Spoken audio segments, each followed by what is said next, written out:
Well, we all know candidate Donald Trump promised to, quote, drain the swamp of lobbyists and corruption in Washington, D.C. If elected president, that was one of his biggest promises. But now one of Trump's top advisors is claiming that President-elect may be distancing himself from that pledge.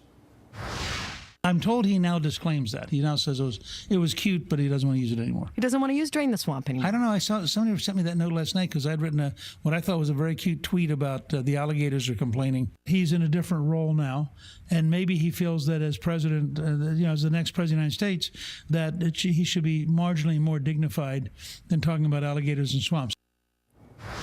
Joining me now, Tammy Bruce, Gina Loudon, Bob Cusack, and David McIntosh. Tammy, let me start with you.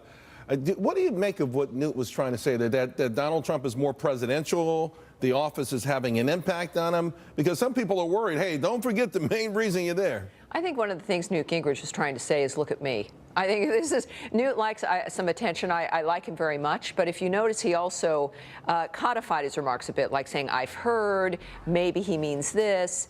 And we've seen that through this process, that Mr. Gingrich tends to make some claims when things are going a certain way.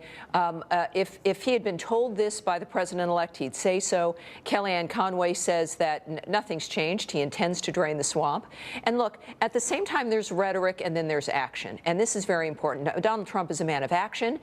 The rhetoric during campaigns, of course, is very heated. But there is a reason why drain the swamp mattered, because it was about the disconnection between Washington and regular people. Why lock her up mattered, because that was a symbol of the dynamic of the rule of law not applying to the supposed elite, and we want it to. So these are things that are very important. Donald Trump is, we also know, is a man of his word. So I would expect that while the rhetoric sometimes might change because the environment has changed, his intentions will not. Right. And Bob, of course, you know the murky waters of that swamp as well as anyone else.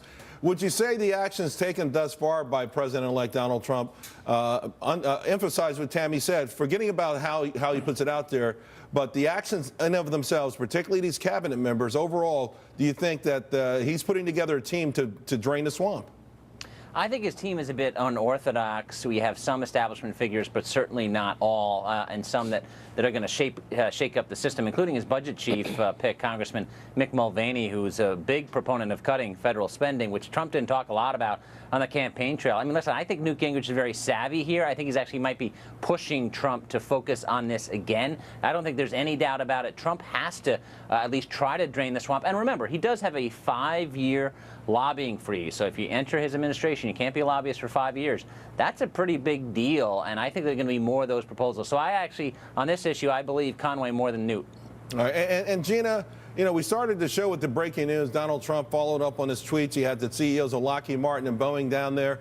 And I mean, this is sort of this sort of stuff saying, hey, you know what? We know these are important aircraft and you guys are important businesses, but I am very serious about getting rid of business as usual.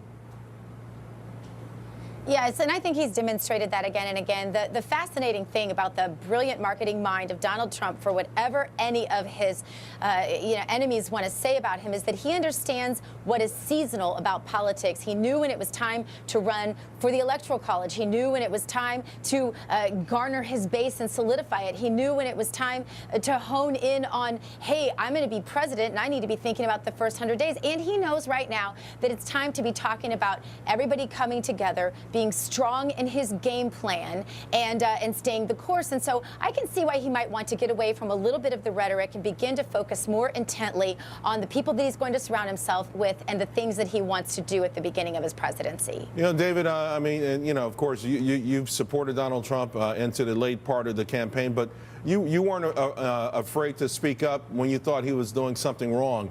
Are you happy with what's going on right now with respect to changing business as usual in Washington, D.C., with the refocus on the American public? I think his cabinet picks have been, on the whole, very good. We're excited about the EPA administrator, Pruitt, for example, that'll drain the swamp at EPA. It's a hard job to drain that swamp, and you're going to get everybody in Washington telling you, oh, we shouldn't really do that. So my hope is that President Trump will, on the first day, undo the Obama executive orders, sign legislation that repeals Obamacare, and show people that, as Tammy said, the actions are what matter and that he's ready to act. Well, The That's actions thus far, I think, speak loud and clear, Tammy.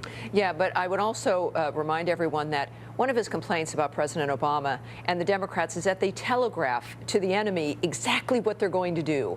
Why do that? Because then it gives them time to move, it gives them time to plan. So let's remember, perhaps Mr. Trump, of course, knows, the president-elect knows that what he's going to do, he's said it a little bit, but why keep telegraphing it?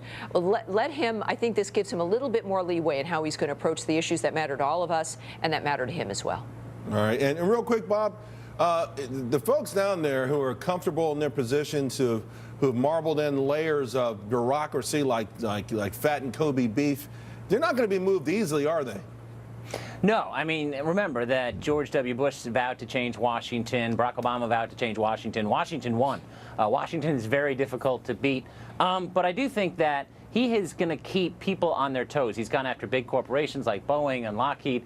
And I think that certainly if you're a big corporation or a big union or a big media player, you've got to be concerned that he's going to be coming after you. All right, guys. Speaking of which, I've got breaking news for you. Thank you very much. But Lockheed Martin CEO